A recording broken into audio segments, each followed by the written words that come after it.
Hi, my name is Barb Eichinger from Future Plus Systems, and welcome back to our lab. Today we're going to talk about the DDR3 detective, a revolutionary new product that allows engineers to look for hundreds of protocol violations on the DDR3 bus simultaneously. Here's the setup screen for the DDR3 detective. I'll go along the top. We have the Run button, Setup, Mode Registers, Violations, Performance, Log File, State Listing, iDetector, and Setup Wizard. Under File, we also have the ability to save a configuration, load a configuration, and restore the JEDEC values in case you've set your own values in lieu of the default JEDEC values. Here's where all the protocol violations are listed. You can select them all simultaneously and see the corresponding JEDEC parameters to the right, or select only a few in case you're looking for just one or two violations and you want to narrow it down. If you were to select only one violation, you would see its corresponding parameters occur to the right. These parameters can be changed, as shown for the range of values in the parentheses on the right. The DDR3 detective has a setup wizard to help you quickly get started with this tool. Using the pull-down menus, you can tell the DDR3 detective the information it needs to know about your target. For our target, we have an 1867 DIMM, 2 rank, 2 gig capacity. The DDR3 detective also has an automatic way of detecting the mode register settings. Simply power cycle the target, wait for the DDR3 detective MR light to be lit, then hit the OK button. Now let's take a look at those mode register settings. All 4 mode registers are captured and can be seen here. Next, we have iDetector. iDetector is part of the setup process. It allows the DDR3 detective hardware to center its sampling point so that it can accurately acquire address command control information on the DDR3 bus. When iDetector is done, you can review the results. As you can see on this system running at 1867, the DDR3 detective will have no trouble acquiring the necessary signals. Now that we have the DDR3 detective set up, let's return to the setup screen and select all to see if we have any violations.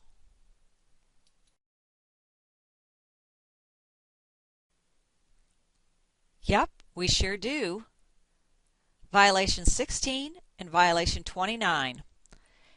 Those violations are occurring on both rank 0 and rank 1. With the DDR3 detective, you can tell which rank the violation is occurring on. Let's take a look at these violations one at a time. So let's return to the setup screen and just select violation 16.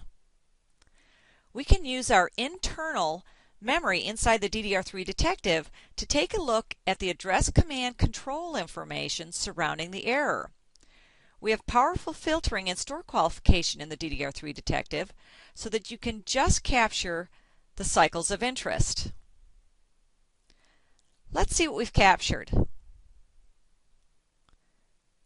There it is, violation 16. What the DDR3 detective is looking for is a write followed by a read too close together to the same rank. Let's take a measurement. 18 nanoseconds. That's a violation. Let's take a look at the data using our Agilent logic analyzer. Using the logic analyzer, we can not only capture the address command control, but we can also capture the data. The DDR3 detective can only capture the address command and control. Using both of these tools together, you can get a very accurate picture of the traffic surrounding the error. Again, on the logic analyzer, we can use the markers to verify the violation. Remember, on the logic analyzer, we can actually see the data that's being transmitted by the write and then by the read. For violation 29, we'll follow the same process. Return to the setup screen, select violation 29, go to our state listing,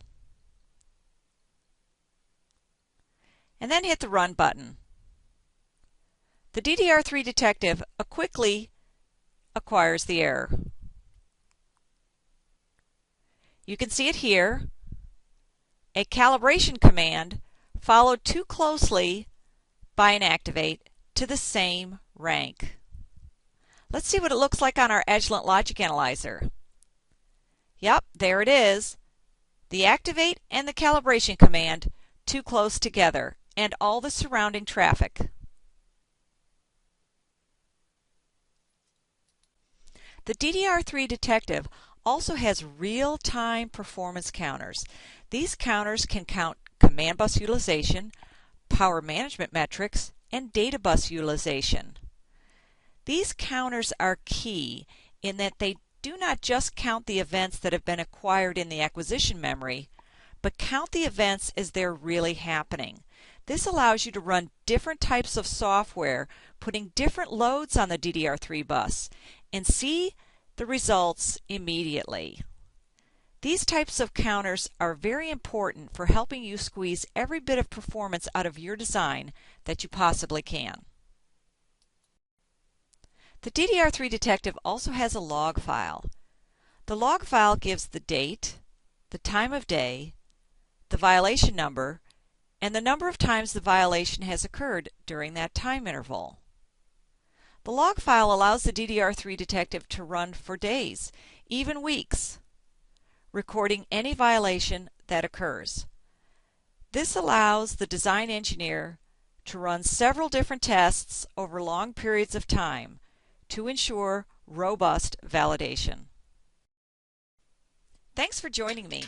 If you would like to learn more about the DDR3 detective or other DDR3 validation tools, check out our website at www.futureplus.com. And we'll see you next time in the lab.